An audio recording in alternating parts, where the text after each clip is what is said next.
One of the things that we're seeing, you go back a couple months, obviously there'd been a big vaccination drive. In Florida, we've done almost 4 million senior citizens, really focused on the seniors and the at-risk population. You saw that throughout the country. There was the hope, well, we fully expected that to provide protection against severe illness, but there was also the hope that that potentially would create an effective shield of immunity to make it so that infection waves were not going to be as significant as we had seen in the past. I think on the former, if you talk to any of the hospitals throughout the state of Florida, I think they will tell you that the overwhelming majority of the people that they are admitting into their hospitals for COVID are people that had not been vaccinated, that the vaccinated population is less likely to be admitted into the hospital if they get infected, and we are seeing breakthrough infections. And so from that perspective, preventing severe clinical outcomes, we've seen a lot of protection for a lot of vulnerable people, and that has made a big difference. Now, what you haven't seen is widespread vaccination limiting waves. It's not just in Florida or the whole South, it's all across the world. You look at Israel, they're one of the most vaccinated countries on planet Earth, and they're having their biggest wave of infections that they've had throughout the whole pandemic. Obviously, Florida, other Sunbelt states, but even like Hawaii, very vaccinated. You know, we're the most vaccinated state in the Southeast, and we've got over 85% of seniors fully vaccinated. But yet you see with this Delta variant, more contagious, very easy to transmit, and it comes really in waves. And so as we're looking at that and say, okay, vaccination is clearly helping reduce serious illness. It's reducing your likelihood of being hospitalized, but you also have people who are being hospitalized. So what tools do you have that makes the most sense? And one of the things we've been talking about recently is doing monoclonal antibody treatments such as Regeneron. We've done that in different hospital systems have done it. They're doing it here in Northeast Florida. But it was something that the more we talked about it, the more people had questions. A lot of people had not even heard of it. And so we see an effort to be able to supplement that effort here in Northeast Florida and other parts of the state. We'll have additional announcements very soon, partially to be able to get more people in, and we're going to bring in a lot more Regeneron into Florida, which I think is important, but also just to raise awareness that this is the most effective treatment that we've yet encountered for people who are actually infected with COVID-19. And the way it works, I mean, the core group of people that benefit from this are folks that are at the most high risk for severe illness from COVID-19. So elderly people, people that have certain comorbidities, kidney problems, diabetes, morbid obesity, immunocompromised. This, if applied early and properly, has the ability to reduce your likelihood of being hospitalized by 70% in clinical trials. And I think if you talk to people that have had it in Florida, most people will say that if you do it early, it really does help to resolve the symptoms. And so what we're going to be doing here today is deploying a rapid response unit. This will starting at noon. We'll be able to deliver Regeneron monoclonal antibody treatments to folks. The key to this is if you're in one of those high-risk categories and you become COVID positive, doing it before the symptoms get very severe is when it's most likely to work. And so part of it is some people don't even know that this exists until they end up getting admitted to the hospital. And at that point, it's almost always too late for this to be effective. But part of it is just kind of a natural human instinct. Maybe you feel some symptoms, test positive, but you don't feel that bad, so you figure, hey, I'm going to clear this.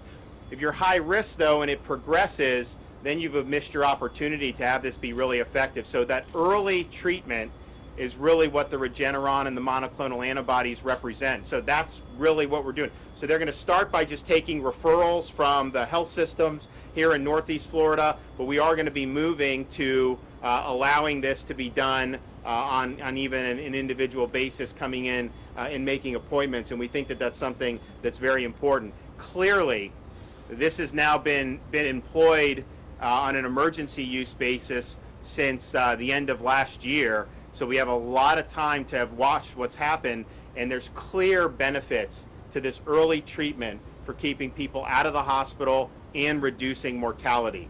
And this is also true whether you're vaccinated or not. I mean, obviously, if you're vaccinated, we think the data in the hospital shows that your chance of being admitted and having a severe illness is less than if you weren't. But at the same time, we are seeing people testing positive in higher numbers than I think most people anticipated, and that's just not in Florida. That's really in places like Israel and other places around the world. So if you're vaccinated or unvaccinated, if you're in those high-risk groups, you can still do the monoclonal antibody. The only issue I think that doctors would tell you is if you're not vaccinated, high risk, you come in, you get infected, come in and get it, absolutely. You get the treatment. You have to ask the physician at what point in the future, if you do want to get vaccinated, do you have to wait because there's antibodies and they want that to be able to clear. But that's really, at the end of the day, the only major thing that you need to look at. So who are the high-risk groups that would most benefit from this? Obviously, elderly populations, people with chronic kidney disease, diabetes, morbid obesity, cardiovascular, chronic lung disease, people with sickle cell. Those are the folks that, if infected with COVID-19, may end up seeing significant consequences and could result, of course, in a hospital admission or worse. So if you do it early, this has a great chance to resolve those symptoms short of you needing medical attention. And that's really, at the end of the day, what it's all about. So we want to be able to do all we can to be able to do. Now, what we're going to do is, so we have this here. This is helping relieve some of the pressure, because I know they're doing a lot in these health systems. So this is supplementing that, and we'll expand as needed. And really, it's just a matter of, you can do it through IV or you could do it subcutaneously. If you do it subcutaneously, it's easier to do, so you can probably get more people through if you have the appropriate setup. So we're going to be expanding as much as we can, and we may use other footprints in Jacksonville. And then we're also looking beyond and throughout the state of Florida. There's websites. HHS has a website, for example, about where you can get monoclonals.